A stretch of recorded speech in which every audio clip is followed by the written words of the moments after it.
What a day!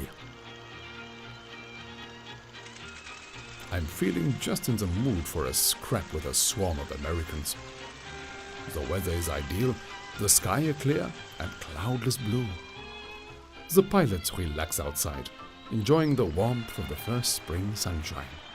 The big loudspeaker blares out dance music. Suddenly, the music stops. Stand by all lights! Stand by all lights! Fresh enemy concentrations are reported in map sector Dora Dora.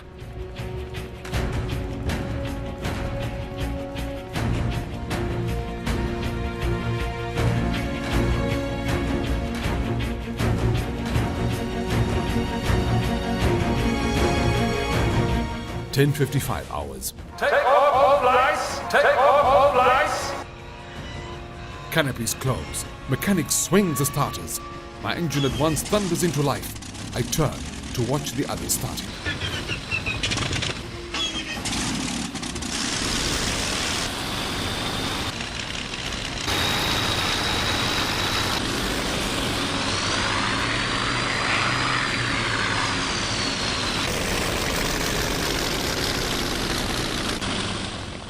All clear. The flight takes off to gather information.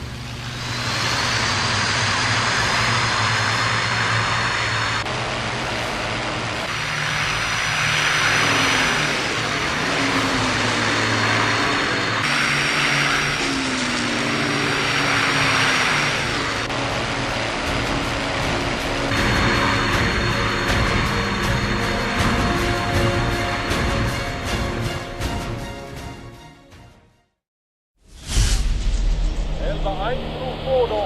Elba 1 through Fono! Anfrage Victor! Fono ruft Elba 1 Victor! Victor! Our engines leave heavy vapor trails streaked across the clear blue sky. Then I spot the enemy formation ahead. It is an impressive sight. Some 300 heavy bombers are grouped together like a bunch of grapes in the shimmering sky. We draw closer to the bomber formation. I can distinguish the enemy aircraft now, most of them liberators. They look as if their fat bellies were pregnant with bombs. I pick out one of them as my target. "This is where I settle your hash, my friend," I muttered. I shall make a frontal attack. The Yankees focused in my sights. The Liberator grows rapidly larger. I reached for the firing buttons on the stick. Tracers come whizzing past my head. They have opened up on me. Fire! I press both buttons, but my aim is poor. I can see only a few hits registered in the right wing. I almost scrape the fat belly as I dive past. Then I'm caught in the slipstream, buffeting about so violently that for a moment I thought my tailplane was shot away. I climb steeply and break away to the left. Tracers pursue me, unpleasantly close. Blast all this metal in the air.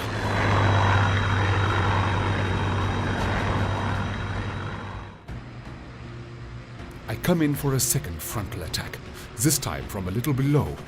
I keep firing until I have to swerve to avoid a collision. My salvos register this time. I drop away below. As I swing around, I turn my head. Flames are spreading along the bottom of the fuselage of my Liberator. It shears away from the formation in a wide sweep to the right. Twice more, I come into attack, this time diving from above the tail. I am met by heavy defensive fire. My plane shudders under recoil from the 2 cannon and 13mm machine guns. I watch my cannon shells burst rake along the top of the fuselage and right wing, and I hang on to the stick with both hands. The inside engine stops. The fire spreads along the right wing. Suddenly, the wing breaks off altogether. The body of the stricken monster plunges vertically, spinning into the depths. A long black trail of smoke marks its descent. One of the crew attempts to bail out. His parachute is in flames. Poor devil. The body somersaults and falls to the ground like a stone. At 3,000 feet, there is a tremendous explosion which causes the spinning fuselage to disintegrate. Fragments of the blazing wreckage land on a farm below, and the exploding fuel tanks sets the farm buildings on fire.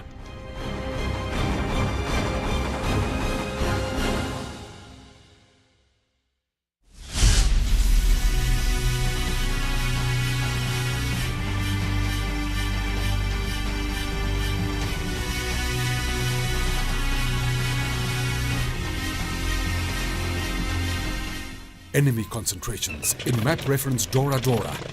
That means action. We take off at 0835 hours. Bombs have been slung under our bellies. In the Heligoland area, we climbed high over the approaching bombers and released our bombs. A fantastic scene is produced by the explosions. The close flying formation is disorganized completely. Some of the fortresses plunge down in deep dives, while others swerve off to the sides. The bomb dropped by Sergeant Fest has exploded in the center of a close flight of 3 heavy bombers together. All 3 simultaneously go down to crash. More than 20 parachutes float in the air. Our earphones resound with whoops of triumph. We loop and roll above the enemy formation in sheer joy, and it is several minutes before we settle down again. I shout encouragement over the radio to my men. And now, let us give them the works! We dive in formation right into the Yanks. My men are completely carried away. Earphones scream with calls from every side. After them! After them! We continue our onslaught until we are close enough for the fortresses to ram them. I have a new aircraft with a 30mm cannon. It punches great holes in the fuselage of the fortress, which I've picked as my victim. Alarmed, the fortress pilots try to get away by plunging. 5 or 6 more of the enemy, some of them on fire, also swerve away from what remains of the formation. Now we can pick them off one by one. One after one, they go down in flames to crash into the sea. Only large patches of burning oil remains on the surface.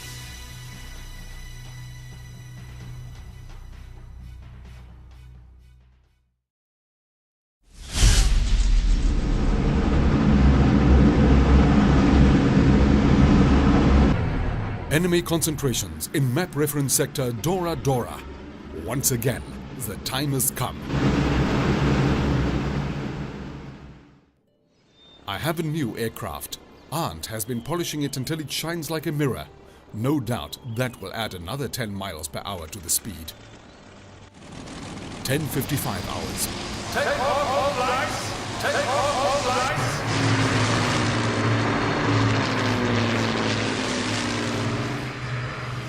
We come out above the clouds at 10,000 feet and at the same moment sight our fortresses directly overhead. We climb to a parallel course, heading east up 20,000 feet, same altitude as the fortresses. I ordered the rockets to be discharged when we are in formation at a range of 2,000 feet. The next moment, a simply fantastic scene unfolds before our eyes. My own 2 rockets both register a perfect bullseye on a fortress. Thereupon, I'm confronted with an enormous solid ball of fire. The bomber has blown up in mid-air with its entire load of bombs.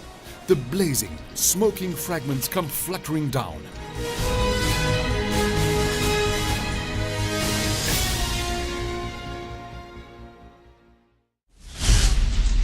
My attention is attracted by the rather peculiar appearance overhead of double moisture trails emanating from fast aircraft. What can they be? The peculiar-looking planes keep circling above the bombers. If they are German, why do they not attack? I climb up alone for a closer look at them. Lightnings, 12 or 14 aircraft. The Yank has brought a fighter escort. I radio the warning to my comrades. Since I cannot attack them alone, I decide to swoop down once more upon the fortresses. Then suddenly, 4 other peculiar-looking single-engine aircraft dive past. Blast! They are Thunderbolts. I've not seen them before. I dive behind them. The Thunderbolts are after my wingman Reinhard, who is chasing a lone crippled bomber. Reinhard! Reinhard, wake up! Thunderbolts behind!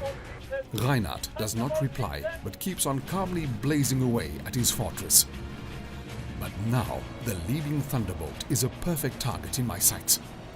A single burst from all my guns is all that is needed. It bursts into flames and goes down spinning like a dead leaf into the depths below. It is my second kill today. Then there is a sudden hammering noise in my crate. I turn around. There is a Thunderbolt hard on my tail. I push the stick right forward to escape. Too late. My engine is on fire. I can feel feel the heat. It becomes unbearable. Jettisoning the canopy, I pull the oxygen mask off my face, unfasten the safety harness, pulling my legs up and kick the stick forward with all my strength. I am shot clear of the aircraft, somersaulting the air through a great arc. After the terrific drop, I seem to be standing on air. I swing gently from side to side. What a marvelous invention the parachute is. To be sure always, provided it opens.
On this day, Knoke shot down his third aircraft, a Liberator.